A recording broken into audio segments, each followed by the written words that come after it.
ஒவ்வொரு குடும்பமும் நல்லா வாழணும்னு நினைக்கிறது அரசியலா? இல்ல ஒரே ஒரு குடும்பம் மட்டும்? மாண்புமிகு மன்னராட்சி முதல்வர் அவர்களே,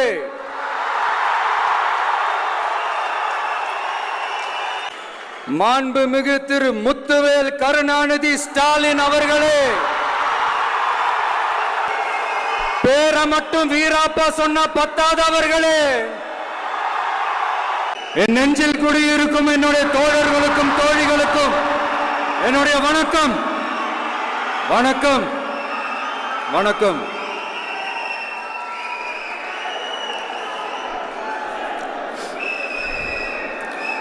கதறல் சத்தம் எப்படி இருக்கு?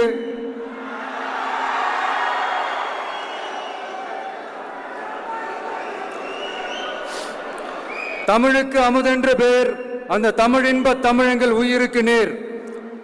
இன்னைக்கு தமிழ்நாடு இருக்கிற சூழல்ல நாம் ஒரு புதிய வரலாற்றை படைப்பதற்கு தயாராக வேண்டிய அவசியத்தை நீங்க எல்லாருமே நல்லா புரிஞ்சு வச்சிட்டு இருப்பீங்கன்னு நான் நம்புறேன்.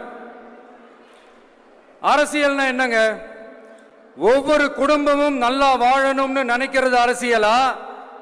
இல்ல ஒரே ஒரு குடும்பம் மட்டும்?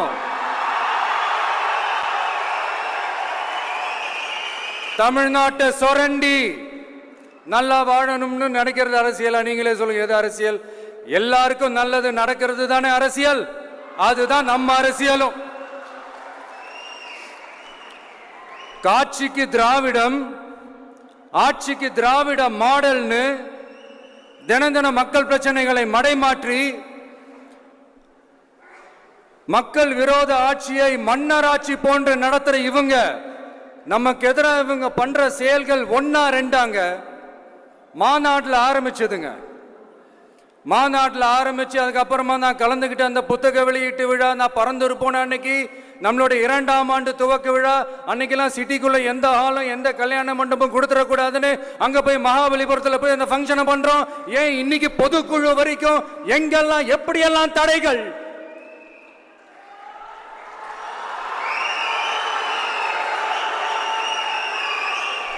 ஆனா அத்தனை தடைகளையும் தாண்டி நம்மளுடைய தோழர்கள் சந்திப்பு நிகழ்ச்சிகள், மக்கள் சந்திப்பு நிகழ்ச்சிகள் தொடர்ந்து நடந்துகிட்டு தான் இருக்கும். அது தொடர்ந்து நடக்கும்.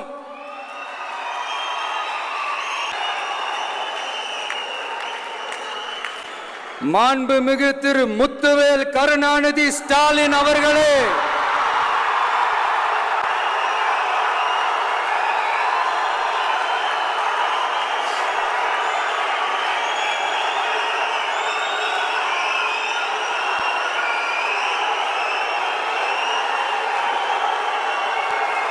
பேரை மட்டும் வீராப்பா சொன்ன பத்தாதவர்களே, செயல்லையும் ஆட்சியிலையும் அதை காட்டணும் அவர்களே. ஒன்றியத்தில் பாஜக ஆட்சியை ஒரு பாசிச ஆட்சின்னு அடிக்கடி அறைகூவல் விடுத்துவிட்டு இங்க நீங்க பண்ற ஆட்சி மட்டும் என்னவா? அதுக்கு கொஞ்சம் கூட குறைவில்லாத அதே பாசிச ஆட்சி தானே. ஒரு கட்சி தலைவனா ஜனநாயக முறைப்படி என் கழக தோழர்களையும் என் நாட்டு மக்களையும் பார்க்கறதுக்கோ சந்திக்கிறதுக்கோ தடை போடுறதுக்கு நீங்க யாருங்க?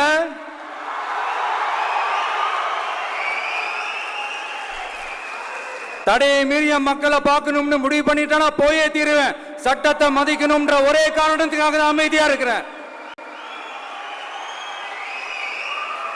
நேத்து வந்தவெல்லாம் முதலமைச்சர் ஆகணும்னு கனவு காண்றான்னு சொல்றீங்க.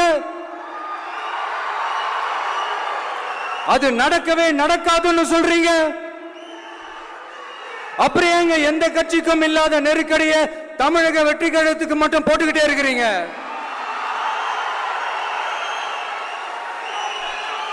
அணை போட்டு ஆத்த வேண்டும்னா தடுக்கலாம், காத்த தடுக்க முடியாது.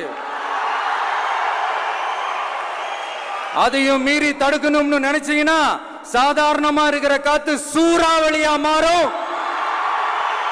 ஏன் சக்தி மிக்க புயலா கூட மாறும்.